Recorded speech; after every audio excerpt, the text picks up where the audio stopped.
Wall Street banks and corporate executives have wasted no time trying to establish themselves as allies of the Black Lives Matter movement, professing support for the historic protests against police killings of black people. But when you peel back their PR stunts and press releases, the truth comes into focus. Far from being the solution to systemic racism in America, these billionaires and their corporations are actively perpetuating it.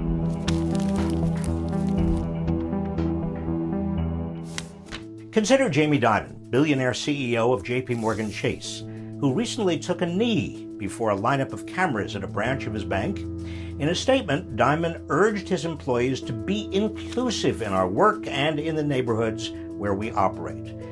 Well, let's look at that inclusivity, shall we? In 2017, the bank paid $55 million to settle a Justice Department lawsuit accusing it of discriminating against Black and Latino mortgage borrowers, causing some 53,000 borrowers tens of millions of dollars in extra costs. According to the lawsuit, even when the bank knew about the discrimination, they did nothing to stop it. When it's not discriminating against its customers, JPMorgan Chase is excluding black people from the upper echelons of management. Just 4% of the bank's top executives are black, despite years of bragging about increasing diversity. We're doing a really special thing to advance black leaders inside our company. Our people love it. Under Dimon, the bank also agreed to pay $19.5 million in a settlement for racial discrimination against black employees in 2018. It's not just Chase. CEO Larry Fink of the giant investment firm BlackRock recently wrote a letter to colleagues about the Black Lives Matter movement and police brutality, opining that these events are symptoms of a deep and long-standing problem in our society and must be addressed on both a personal and systemic level. Well, that's rich, considering BlackRock is one of the largest investors in the notorious private prison companies Geo Group and CoreCivic. If Larry Fink were serious about addressing structural racism, he would stop BlackRock's investment in an industry that disproportionately incarcerates and terrorizes black and brown men.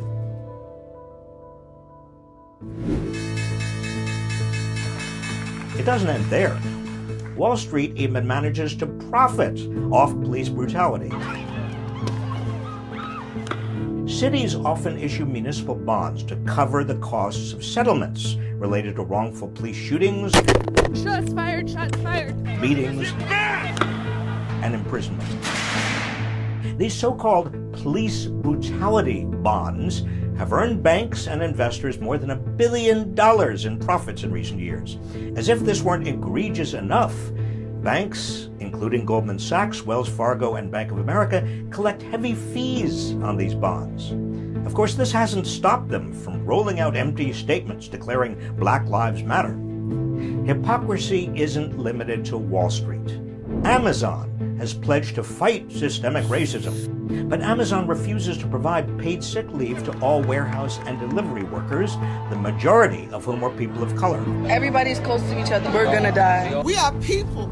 Walmart, the nation's largest corporate employer of black Americans, recently announced that it would create a center on racial equality. We need to listen to a diverse group of people and that we're finding creative ways to drive change. But Walmart has overworked and mistreated its employees for decades.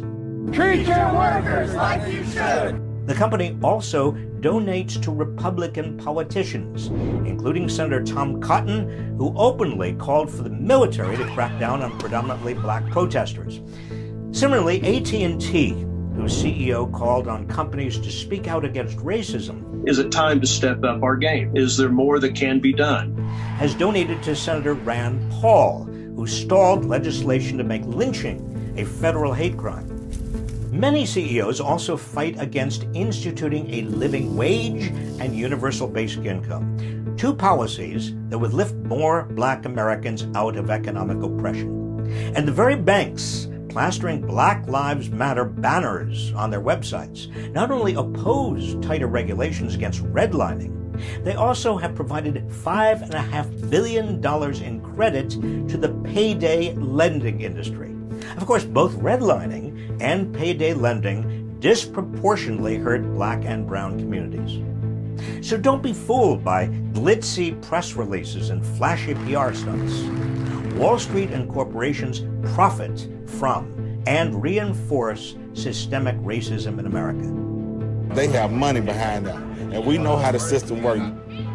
We have the power, as their consumers, clients, and employees, to demand that these companies and their CEOs stop their racist practices. It's time they back up their lofty rhetoric with fundamental change. So raise your voices and stay vigilant.